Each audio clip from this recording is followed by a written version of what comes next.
ప్రతి సంవత్సరము జరుపుకునే పండగ, లేదా ప్రతి ఆదివారం మనం దేవుని సన్నిధికి వచ్చి ఆరాధన చేసే ఆరాధన, వీటి యందు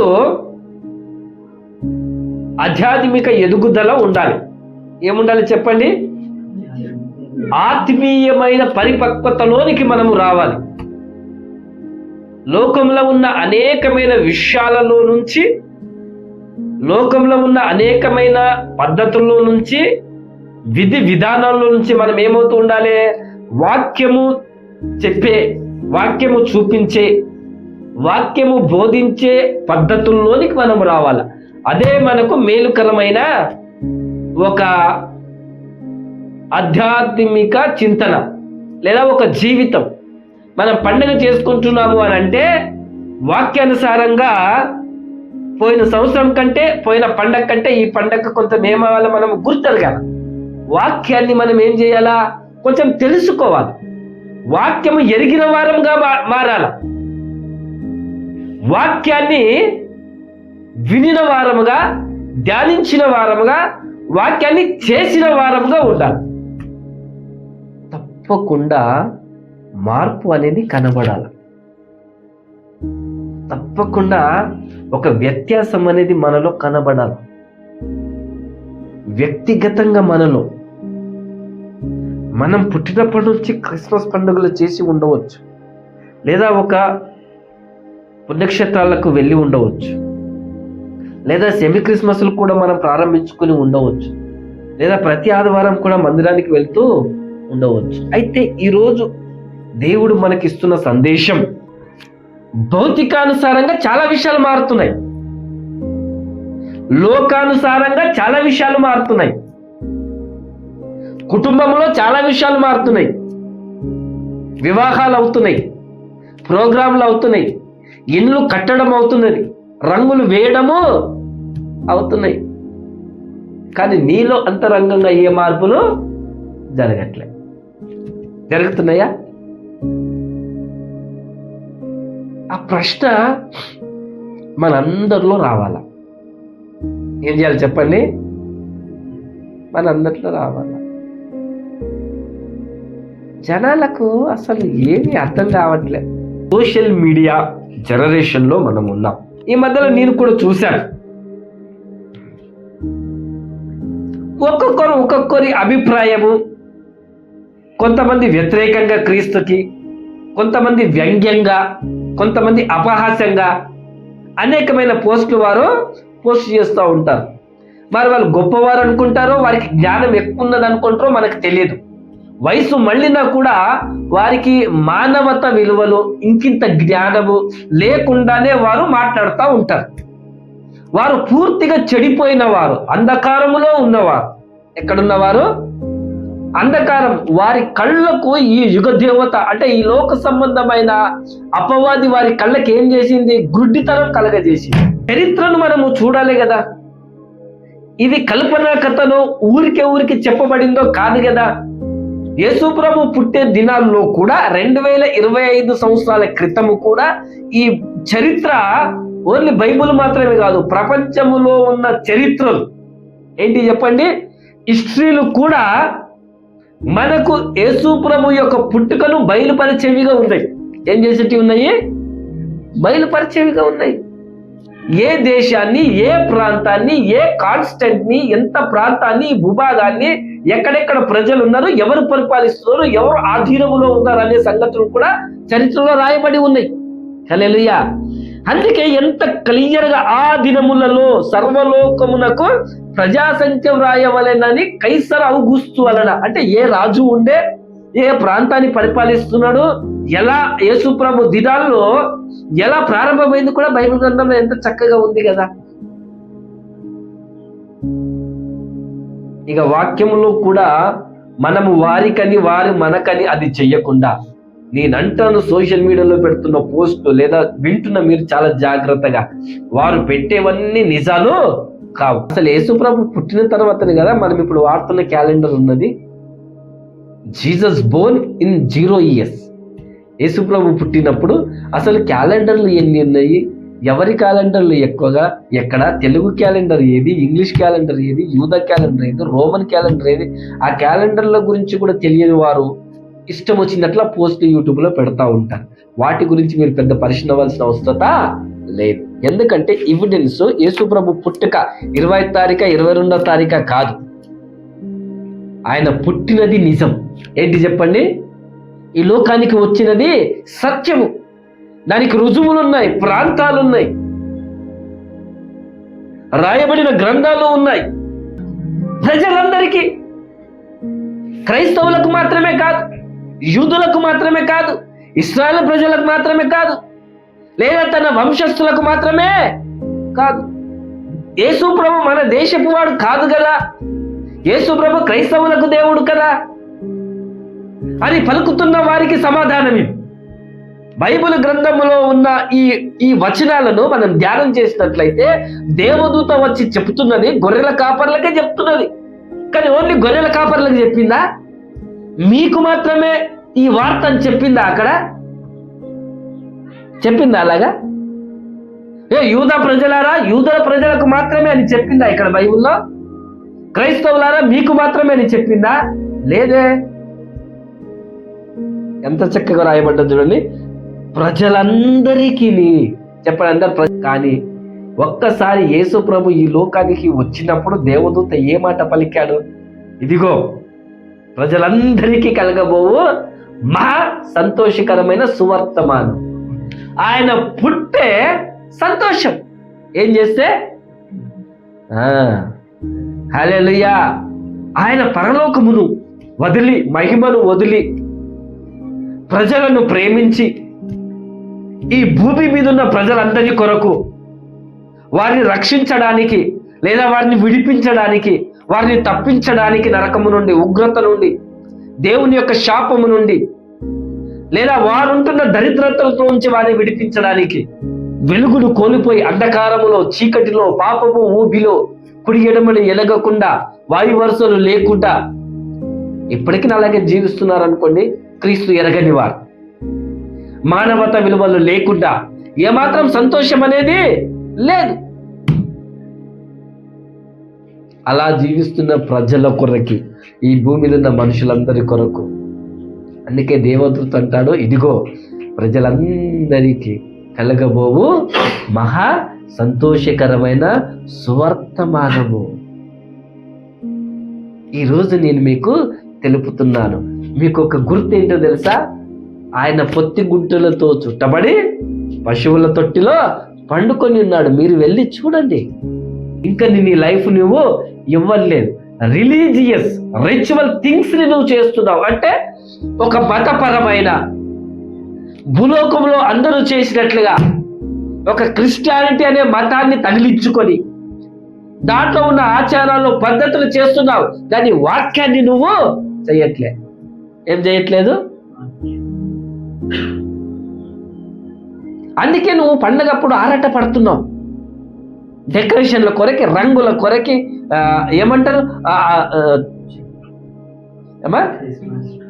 చెట్టు కానీ, స్టార్ కానీ, లేదా మన ఏమంటారు, మన దగ్గర ఉన్న మందిరాల్లో డెకరేషన్ చేసుకోవాలా, అలంకరించుకోవాలా.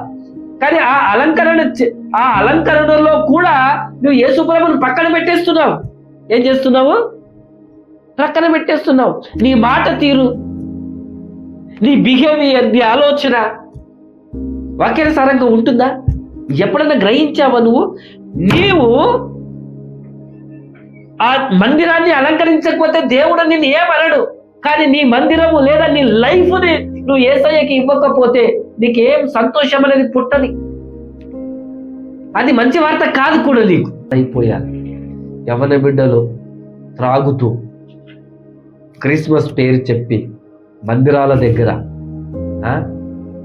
వారి ఎంజాయ్మెంట్లో వారు ఉంటున్నారు. దానివల్ల వారికే ఎక్కువ వేదన, వారికే ఎక్కువ దుఃఖం, ఎక్కువ కష్టము, ఎక్కువ ప్రయాస, ఎక్కువ ఒత్తిళ్ళు వాటి వారిని.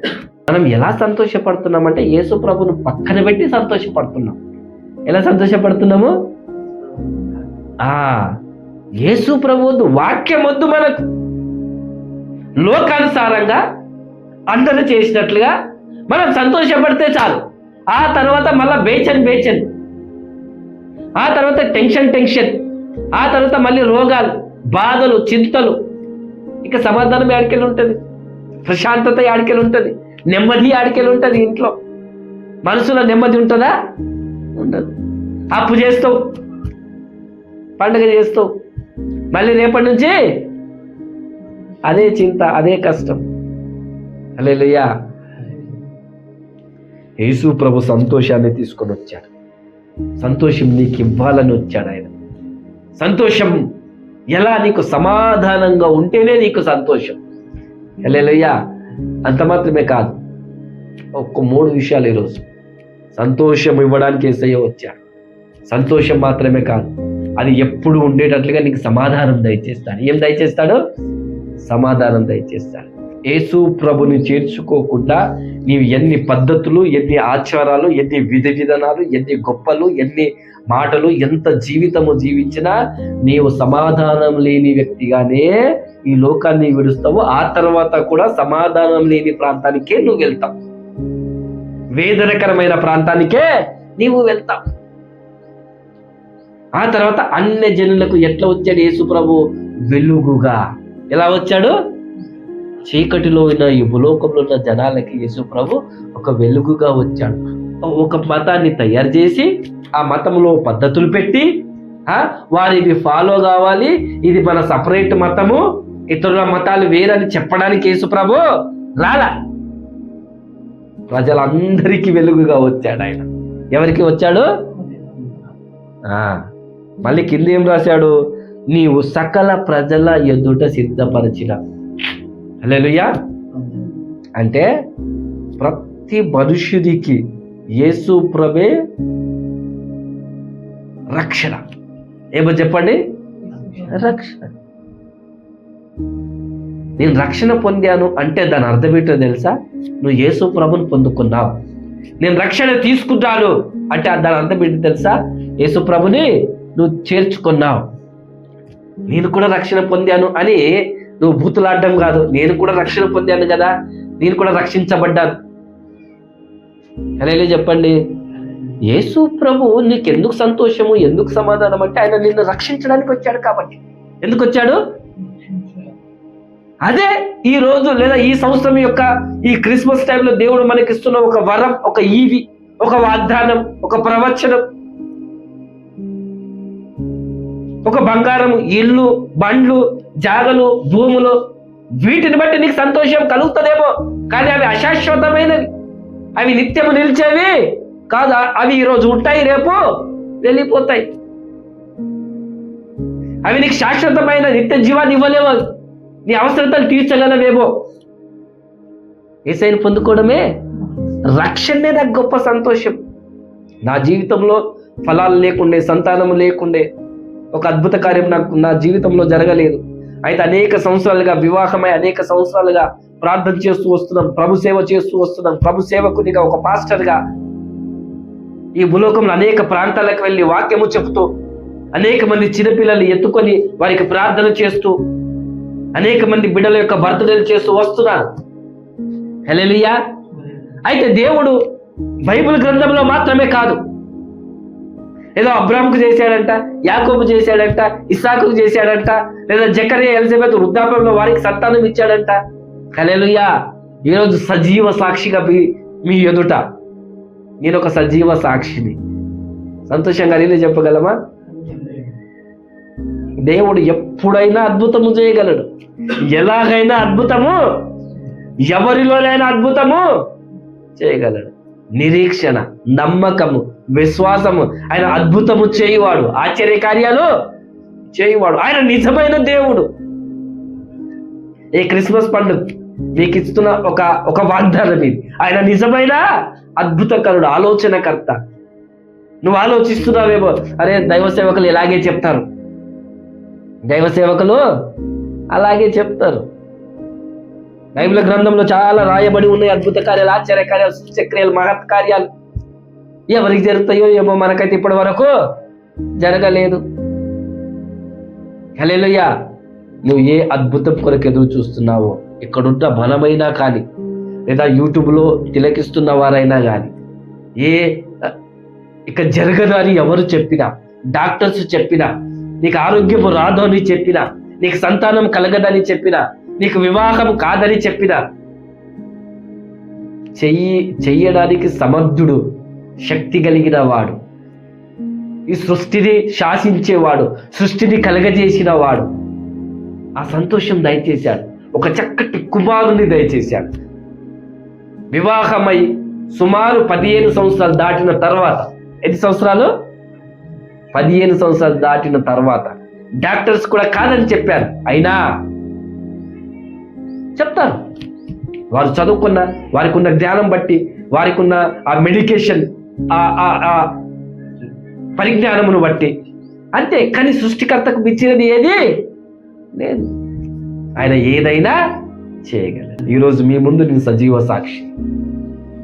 దేవుడు ఆ సంతోషం దయచేశాడు. ఆ సంతోషం కంటే ఆయన మనకిచ్చిన రక్షణ ఇంకా గొప్ప సంతోషం. హల్లెలూయా, హల్లెలూయా. అందుకే క్షణకాల సంతోషాలు, ఒక్కరోజు సంతోషం, తినడంలో సంతోషం, త్రాగడంలో సంతోషం, కట్టడంలో, కట్టుకోవడంలో ఈ సంతోషం కాదు. ఒక మార్పు అనేది కావాలి. Yes, I want to change my life. నేను నా జీవితాన్ని మార్చుకుంటాను. నా జీవితం యేసయ్యకు నేను ఇస్తాను. ఇక నా జీవితంలో యేసయ్యను నేను చేర్చుకుంటాను. ఏ వయసులో ఉన్నవారైనా ఇప్పటికైనా దేవుడు ఇంకా నీకు అవకాశం దయచేస్తున్నాడు. దేవునికి మహిమ కలుగునగా. ఎప్పుడైతే దేవునికి నువ్వు నీ లైఫ్ని ఇస్తావో, పశువుల తొట్టిలో, పశువుల పాకలో జన్మించిన యేసయ్య నీ హృదయములో, నీ మనసులో, నీ కుటుంబములో, నీ వ్యక్తిగత జీవితంలో జన్మిస్తే తప్పకుండా దేవుని అద్భుతమును చూస్తావు, సంతోషమును నువ్వు అనుభవిస్తావు, సమాధానాన్ని నువ్వు అనుభవిస్తావు. నేను చెప్పిన మాటను బట్టి కాదు, దేవుని వాక్యంలో రాయబడిన ఆ వాక్యమును బట్టి. దేవునికి మహిమ కలుగును గాక.